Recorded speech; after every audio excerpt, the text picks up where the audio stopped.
Periods ख़त्म होने के बाद पूरा महीना हल्का हल्का ब्राउन कलर का डिस्चार्ज आना, कभी बंद हो जाता है, कभी फिर से आना शुरू हो जाता है, पैड लगाने की ज़रूरत नहीं पड़ती और कभी कभार पैड की ज़रूरत भी पड़ जाती है। यदि ये समस्या आपके साथ हो रही है तो इसे नज़रअंदाज ना करें। ये आपके बांझपन का कारण हो सकती है, आपके मां न बन पाने का कारण हो सकती है। हमारे पास बहुत सी ऐसी महिलाएं आती हैं जो हमसे ये बताती हैं कि मेरे पीरियड इस तारीख में आए थे, मानिए उनके पीरियड 15 तारीख में आए थे और उसके बाद उनको पीरियड 5 दिन तक चले, फिर उनको हल्का हल्का धब्बा आया और फिर उनको 22 दिन में फिर से पीरियड्स आ गए, 22 डेज़ में फिर से खुल के पीरियड्स आ गए। पूरा साइकिल उन्हें हल्की हल्की स्पॉटिंग रही है, हल्का हल्का धब्बा रहा है। ये किस चीज़ का संकेत है? क्या ये नॉर्मल है? जी नहीं, ये बिल्कुल नॉर्मल नहीं है और आप इसे बिल्कुल नज़रअंदाज ना करें। यदि ये समस्या आपके साथ भी हो रही है तो बिल्कुल अवॉइड ना करें। नमस्कार, आपका बहुत बहुत स्वागत है आपके अपने YouTube चैनल में। आज की वीडियो में हम इसी टॉपिक पर बात करने वाले हैं। पूरे साइकिल में आपको पीरियड 22 डेज़ में आ जाते हैं, 22 दिन में पीरियड्स आ जाते हैं और पूरा महीना आपको हल्का हल्का धब्बा चलता रहता है। इससे आप कभी प्रेग्नेंट नहीं हो पाते हैं। हम जब हिस्ट्री पेशेंट की लेते हैं, जब हम महिलाओं की हिस्ट्री लेते हैं, तब ये मालूम पड़ता है कि उन्होंने कोई डीएनसी कराई थी, कोई सफाई कराई थी, बच्चा ख़राब हो गया था, मिसकैरेज हो गया था, सफाई कराने के बाद ये कंडीशन बनी है, या एक उनको मिसकैरेज हुआ, उन्होंने किट खाई, उसके बाद ये कंडीशन बनी है। हमेशा कभी ना कभी ऐसा हुआ है कि उनको एक मिसकैरेज रहा है और उसके बाद ये स्थिति बनती है। ये अनमैरिड लड़कियों में भी हो सकता है।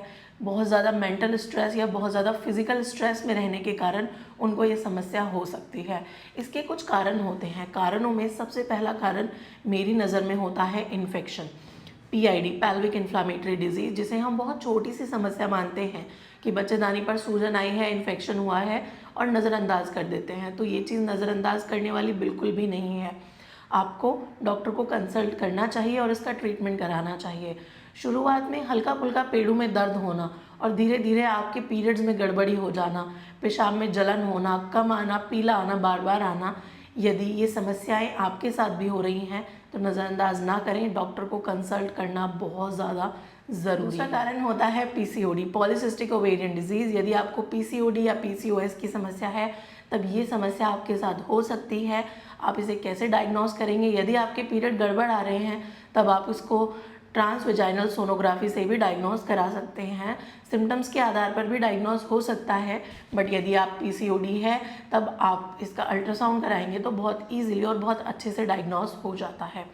इसका तीसरा कारण होता है एंडोमेट्रियोसिस। बच्चादानी की दीवारें यूट्रस में ना ग्रो होके यूट्रस के बाहर आपके आंतों पर, आपके फेलोपियन ट्यूब, आपके नलों में या आपके ओवरीज पर, अंडाशय पर कहीं ग्रो हो जाती हैं। उस कंडीशन में भी ऐसी स्थिति बन जाती है, हल्का हल्का ब्लड आपको आना शुरू हो जाता है, पूरा महीना ये कंडीशन रहती है। इसके साथ हल्का फुल्का दर्द भी बनता है। इसका चौथा कारण होता है यूट्राइन फाइब्रॉयड और यूट्राइन पॉलिप। कभी कभार बहुत हैवी वर्क करने से जिन महिलाओं में फाइब्रॉयड होता है, वो महिलाएं यदि कोई बहुत भारी काम कर लेती हैं उसके बाद उन्हें हल्की सी ब्लीडिंग आ जाती है और जब हम एक अल्ट्रासाउंड कराते हैं तब उसमें मालूम पड़ता है कि महिला को फाइब्रॉयड है, वो ब्लीडिंग फाइब्रॉयड से आई है। तो इस कारण से भी आपको पूरा महीना हल्का हल्का डिस्चार्ज आ सकता है। आप कोई ओरल कॉन्ट्रासेप्टिव पिल ले रहे हैं, आप OCP ले रहे हैं और आप एक दिन भूल गए तो भी आपको हल्की हल्की स्पॉटिंग आ सकती है। आपने कॉपर टी लगवाई है, मल्टीलोड लगवाई है, तब भी ऐसा होना बहुत कॉमन है, महिलाओं में ऐसा हो जाता है। तो ये सारे कारण थे जिन कारण से आपको ये ब्राउन कलर का डिस्चार्ज आ रहा है। यदि आपको भी आ रहा है तो आज ही इसे डायग्नोस कराइए। आपके हार्मोनल असंतुलन के कारण भी ऐसा होता है, आपके ईस्ट्रोजन और प्रोजेस्टेरॉन हार्मोन की गड़बड़ी के कारण भी ऐसा हो जाता है। कभी कभार महिलाओं को पूरा महीना धब्बा धब्बा आया और उन्होंने अल्ट्रासाउंड कराया, रिपोर्ट नॉर्मल आती है तो ये कहा जाता है कि हार्मोन की कमी है, हार्मोन बढ़ गए हैं या हार्मोन घट गए हैं। तो हार्मोनल असंतुलन के कारण भी ऐसा हो सकता है, इन्फेक्शन के कारण हो सकता है, PCOD के कारण हो सकता है, एंडोमेट्रियोसिस के कारण हो सकता है, यूट्राइन फाइब्रॉइड्स के कारण हो सकता है, एंड हार्मोनल इम्बैलेंस के कारण हो सकता है, ओरल कॉन्ट्रासेप्टिव पिल के कारण हो सकता है, एंड मल्टीलोड या फिर कॉपर टी के कारण भी ऐसा हो सकता है। करना क्या है?